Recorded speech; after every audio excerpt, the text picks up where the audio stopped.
Welcome to the Vigorous Q&A. I'm Coach Steve, here to answer all your bodybuilding related questions. Today's question is from Northern Muscle. Hey Steve, in your experience, what are the biggest downfalls to somebody making progress in the off season? I keep upping the calories, currently at 4,400 calories a day. I'm staying extremely lean and my weight isn't really moving. Initially I will go up and a week later it comes back down to baseline. For somebody like me, how do you recommend putting on mass? Alright, so your appetite is good, 4,400 calories, but your weight is staying the same. You're clearly not training hard enough. I'm joking. I'm joking. If your weight is going up first, and then it kind of stalls, up the calories again. Your metabolism is on fire, and when you're lean and you're able to maintain the leanness, your nutrient partitioning and the insulin sensitivity and the recovery is all just clicking, And I've seen it with a lot of clients. You get them lean, 2,000 calories, at the end, and you slowly bump it up with 10% increments, 2,200, 2,500, 2,800, nice and steady, and it could be every week. It could be nice, steady caloric increases every week. So if you're now at 4,500 and your weight is going up a little bit and then it stabilizes, when your weight is stable for 3 days, just bump it up again. Just add 10%. Just add another 4,000 or another 440 calories. You go to 4,850, something like that. And then a couple days it's stable and then it bumps up again, Just keep increasing, It's that simple. And at one point the appetite becomes an issue. So if the appetite becomes an issue, your metabolism is good. So let's say your thyroid is all fine, right? Your free T3, your free T4, and your TSH, it's all good. Your liver enzymes aren't too elevated, reducing digestion or appetite. So that's all in range.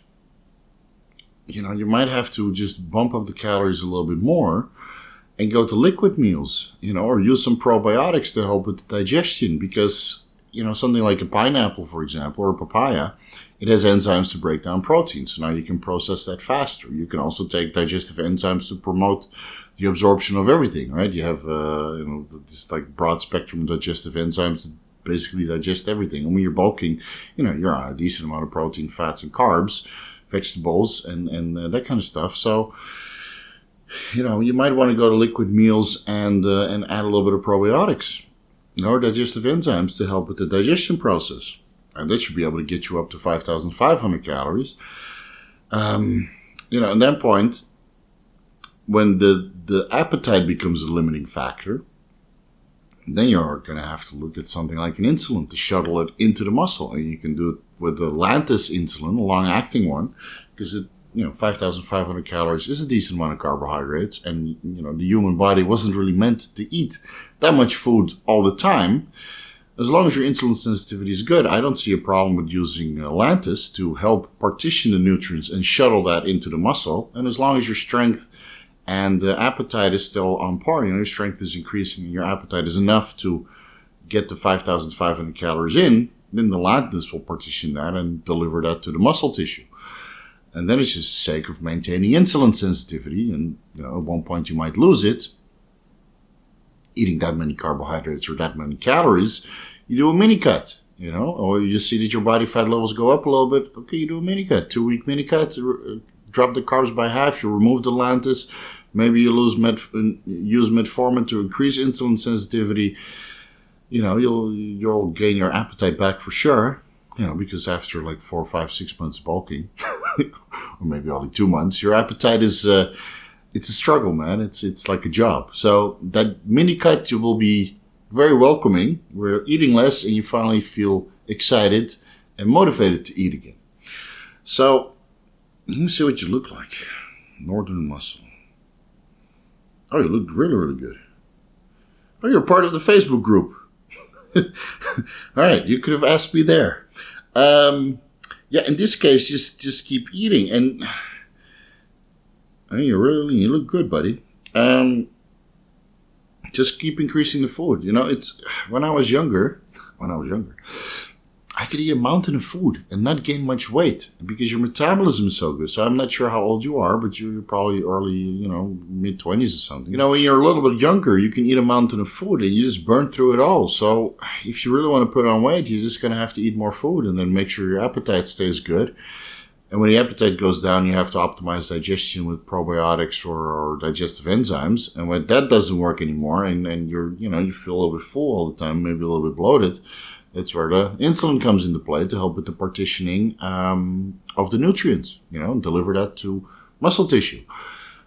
Thyroid is even an option. If you're on growth hormone, the T4 to T3 conversion is enough, but it's not sufficient, then maybe a little bit of thyroid T3 will be beneficial as well. And that's usually around 6,000 calories per day.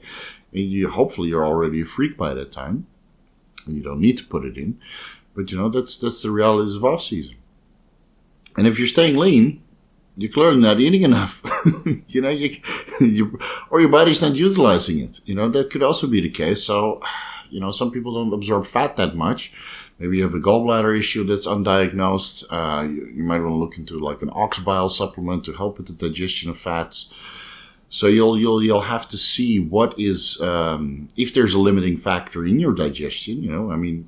Examine your stool. Is there any undigested food in there? Is it oily? You're gonna have to take a look. See what's going on.